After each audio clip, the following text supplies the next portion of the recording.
The devoted friend. One morning, the old water rat put his head out of his hole. He had bright, beady eyes and stiff gray whiskers, and his tail was like a long bit of black India rubber. The little ducks were swimming about in the pond, looking just like a lot of yellow canaries, and their mother, who was pure white with real red legs, was trying to teach them how to stand on their heads in the water. "You will never be in the best society unless you can stand on your heads," she kept saying to them, and every now and then she showed them how it was done. But the little ducks paid no attention to her.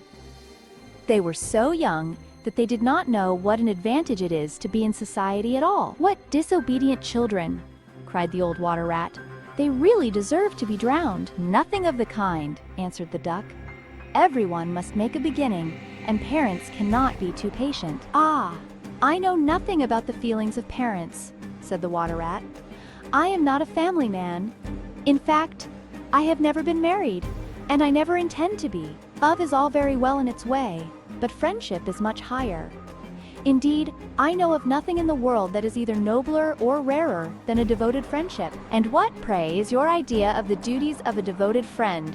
asked a green linnet, who was sitting in a willow tree hard by and had overheard the conversation. "Yes, that is just what I want to know," said the duck, and she swam away to the end of the pond and stood upon her head in order to give her children a good example. "What a silly question!" cried the water rat. "I should expect my devoted friend to be devoted to me, of course. And what would you do in return?" said the little bird, swinging upon a silver spray and flapping his tiny wings. "I don't understand you," answered the water rat. "Let me tell you a story on the subject," said the linnet. "Is the story about me?" asked the water rat. "If so, I will listen to it, for I am extremely fond of fiction." "It is applicable to you," answered the linnet, and he flew down, and alighting upon the bank, he told the story of the devoted friend. "Once upon a time," said the linnet, "there was an honest little fellow named Hans." "Was he very distinguished?" asked the water rat. "No," answered the linnet. "I don't think he was distinguished at all, except for his kind heart and his funny, round, good-humored face. He lived in a tiny cottage all by himself, and every day he worked in his garden. In all the countryside there was no garden so lovely as his. Sweet William grew there, and gillyflowers, and shepherd's purses, and fair maids of France. There were damask roses, and yellow roses, lilac crocuses, and gold, purple violets and white, columbine and ladysmock, marjoram and wild basil, the cowslip and the flower de luce, the daffodil and the clove pink bloomed or blossomed in their proper order as the months went by, one flower taking another flower's place, so that there were always beautiful things to look at and pleasant odors to smell. Little Hans had a great many friends, but the most devoted friend of all was Big Hugh the miller. Indeed, so devoted was the rich miller to little Hans that he would never go by his garden without leaning over the wall and plucking a large nosegay, or a handful of sweet herbs, or filling his pockets with plums and cherries if it was the fruit season. "Real friends should have everything in common," the miller used to say, and little Hans nodded and smiled, and felt very proud of having a friend with such noble ideas. Sometimes, indeed, the neighbors thought it strange that the rich miller never gave little Hans anything in return, though he had 100 sacks of flour stored away in his mill, and 6 milch cows and a large flock of woolly sheep. But Hans never troubled his head about these things, and nothing gave him greater pleasure than to listen to all the wonderful things the miller used to say about the unselfishness of true friendship. So little Hans worked away in his garden. During the spring, the summer, and the autumn he was very happy. But when the winter came, and he had no fruit or flowers to bring to the market, he suffered a good deal from cold and hunger, and often had to go to bed without any supper but a few dried pears or some hard nuts. In the winter also, he was extremely lonely, as the miller never came to see him then. "There is no good in my going to see little Hans as long as the snow lasts," the miller used to say to his wife. "For when people are in trouble they should be left alone, and not be bothered by visitors. That at least is my idea about friendship, and I am sure I am right. So I shall wait till the spring comes, and then I shall pay him a visit, and he will be able to give me a large basket of primroses, and that will make him so happy." "You are certainly very thoughtful about others," answered the wife, as she sat in her comfortable armchair by the big pine wood fire. "Very thoughtful indeed. It is quite a treat to hear you talk about friendship. I am sure the clergyman himself could not say such beautiful things as you do. though he does live in a 3-storied house and wear a gold ring on his little finger. "But could we not ask little Hans up here?" said the miller's youngest son. "If poor Hans is in trouble, I will give him half my porridge and show him my white rabbits." "What a silly boy you are," cried the miller. "I really don't know what is the use of sending you to school. You seem not to learn anything. Why, if little Hans came up here and saw our warm fire and our good supper and our great cask of red wine, he might get envious, and envy is a most terrible thing and would spoil anybody's nature. I certainly will not allow Hans's nature to be spoiled. I am his best friend, and I will always watch over him and see that he is not led into any temptations. Besides, if Hans came here, he might ask me to let him have some flour on credit, and that I could not do. Flour is one thing, and friendship is another, and they should not be confused. Why, the words are spelt differently and mean quite different things. Everybody can see that." "How well you talk," said the miller's wife, pouring herself out a large glass of warm ale. "Really, I feel quite drowsy. It is just like being in church." "Lots of people act well," answered the miller, "but very few people talk well, which shows that talking is much the more difficult thing of the two, and much the finer thing also." And he looked sternly across the table at his little son, who felt so ashamed of himself that he hung his head down and grew quite scarlet and began to cry into his tea. However, he was so young that you must excuse him. "Is that the end of the story?" asked the water rat. "Certainly not," answered the linnet. "That is the beginning." "Then you are quite behind the age," said the water rat. "Every good storyteller nowadays starts with the end, and then goes on to the beginning, and concludes with the middle. That is the new method. I heard all about it the other day from a critic who was walking round the pond with a young man. He spoke of the matter at great length, and I am sure he must have been right, for he had blue spectacles and a bald head, and whenever the young man made any remark he always answered, 'Pooh! But pray go on with your story.' I like the miller immensely. I have all kinds of beautiful sentiments myself, so there is a great sympathy between us." "Well," said the linnet, hopping now on one leg and now on the other, "as soon as the winter was over and the primroses began to open their pale yellow stars, the miller said to his wife that he would go down and see little Hans." "Why, what a good heart you have!" cried his wife. "You are always thinking of others, and mind you take the big basket with you for the flowers." So the miller tied the sails of the windmill together with a strong iron chain, and went down the hill with the basket on his arm. "Good morning, little Hans," said the miller. "Good morning," said Hans, leaning on his spade and smiling from ear to ear. "And how have you been all the winter?" said the miller. "Well, really," cried Hans, "it is very good of you to ask, very good indeed. I am afraid I had rather a hard time of it. But now the spring has come, and I am quite happy, and all my flowers are doing well." "We often talked of you during the winter, Hans," said the miller, "and wondered how you were getting on." "That was kind of you," said Hans. "I was half afraid you had forgotten me." "Hans, I am surprised at you," said the miller. "Friendship never forgets. That is the wonderful thing about it. But I am afraid you don't understand the poetry of life. How lovely your primroses are looking, by the by." "They are certainly very lovely," said Hans. "And it is a most lucky thing for me that I have so many. I am going to bring them into the market and sell them to the burgomaster's daughter and buy back my wheelbarrow with the money." "Buy back your wheelbarrow? You don't mean to say you have sold it?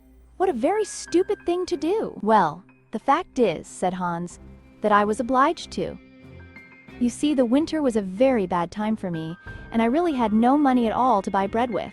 So I first sold the silver buttons off my Sunday coat, and then I sold my silver chain, and then I sold my big pipe, and at last I sold my wheelbarrow. But I am going to buy them all back again now." "Hans," said the miller, "I will give you my wheelbarrow. It is not in very good repair.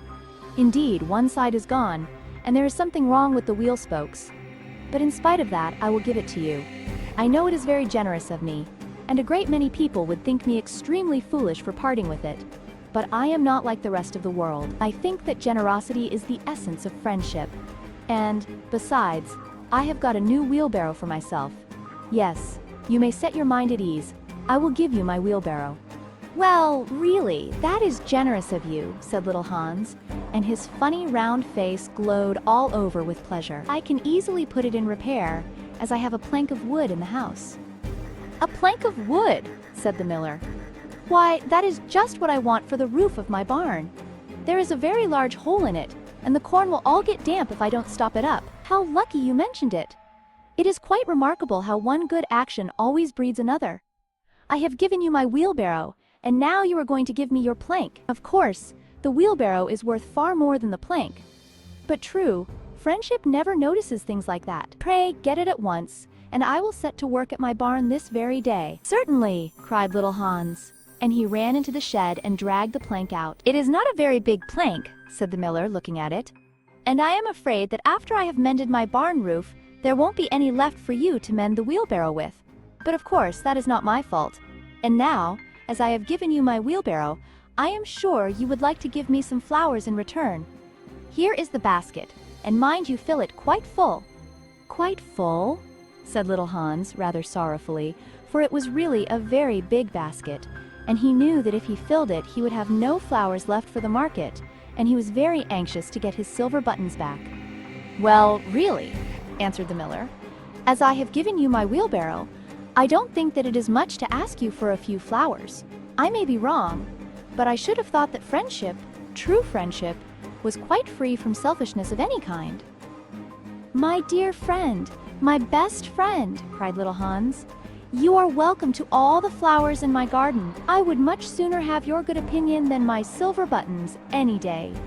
And he ran and plucked all his pretty primroses and filled the miller's basket. Goodbye, little Hans, said the miller, as he went up the hill with the plank on his shoulder and the big basket in his hand. Goodbye, said little Hans, and he began to dig away quite merrily. He was so pleased about the wheelbarrow. The next day he was nailing up some honeysuckle against the porch when he heard the miller's voice calling to him from the road. So he jumped off the ladder and ran down the garden and looked over the wall. There was the miller with a large sack of flour on his back. Dear little Hans, said the miller, would you mind carrying this sack of flour for me to market? Oh, I am so sorry, said Hans, but I am really very busy today.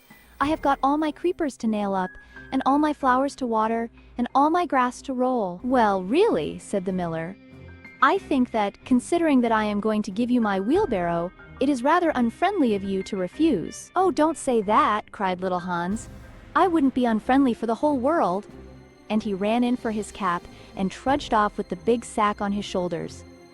It was a very hot day, and the road was terribly dusty, and before Hans had reached the 6th milestone, he was so tired that he had to sit down and rest.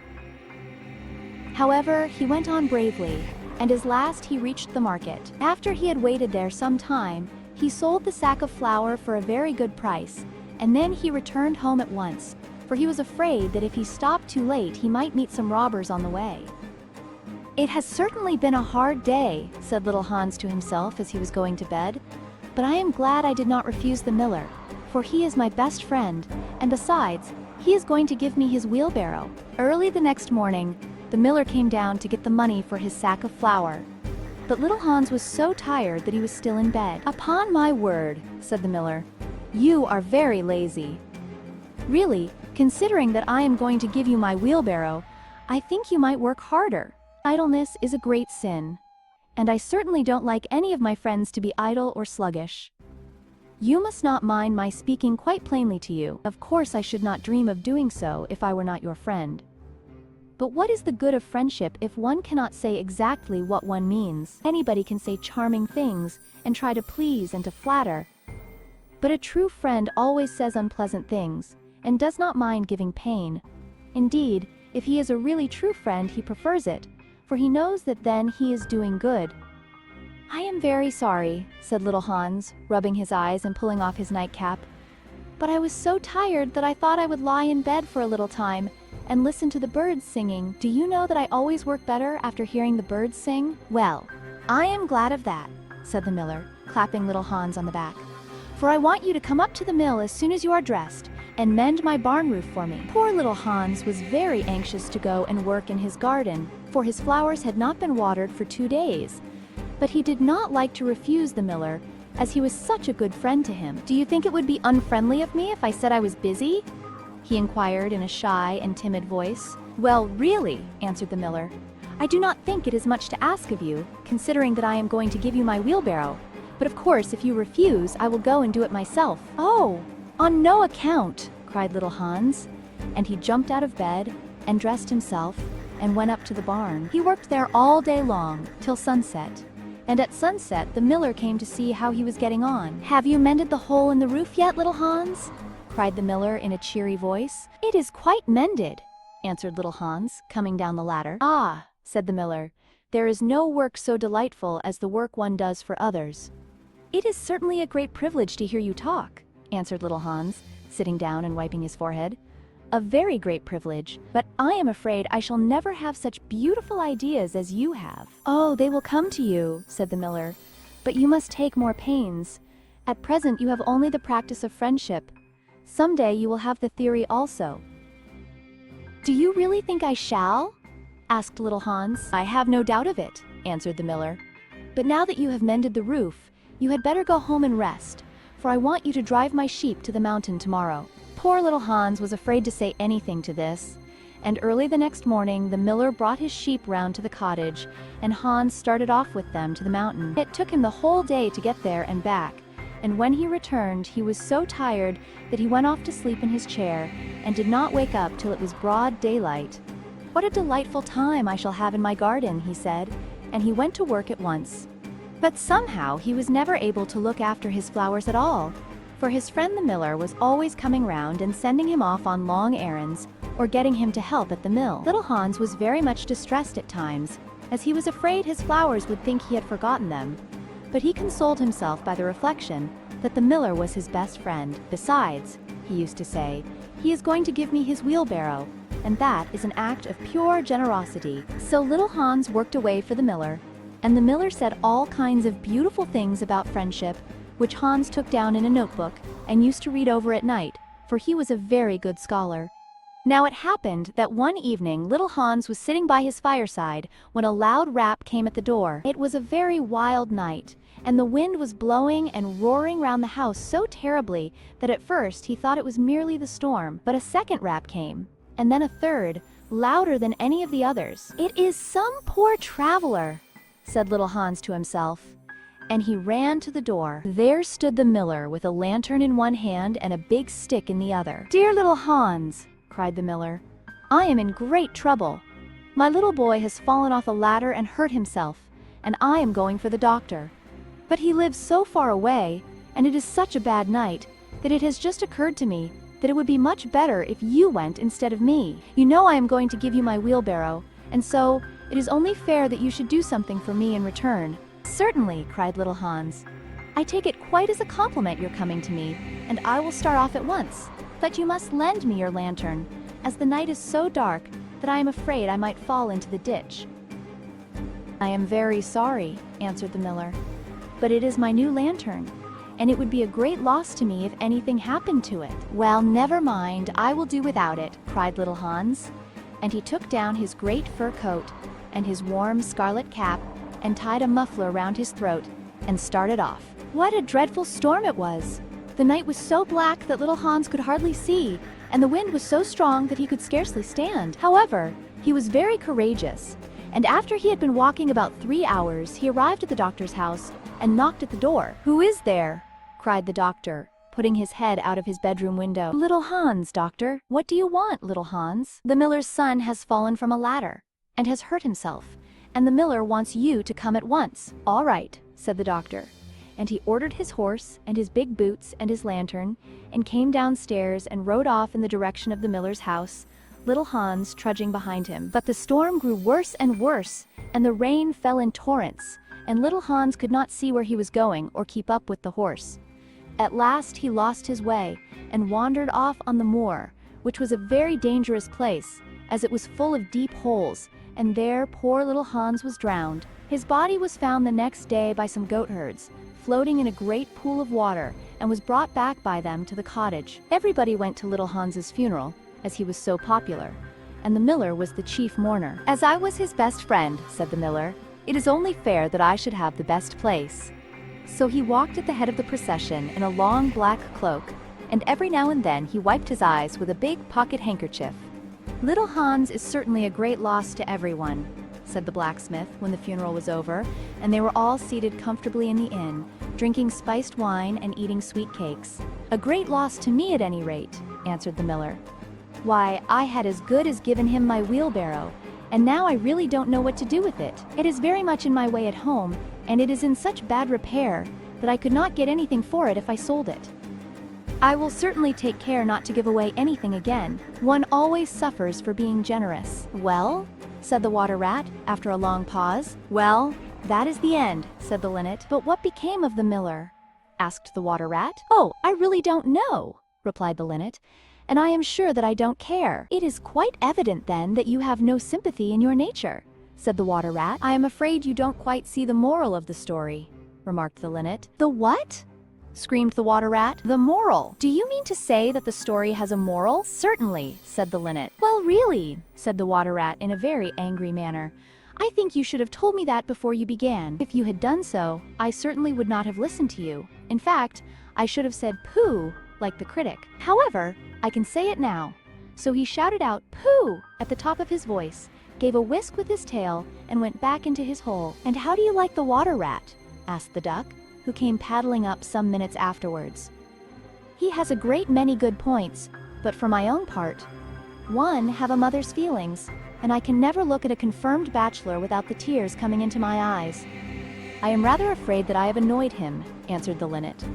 "The fact is that I told him a story with a moral." "Ah, that is always a very dangerous thing to do," said the duck, "and I quite agree with her,"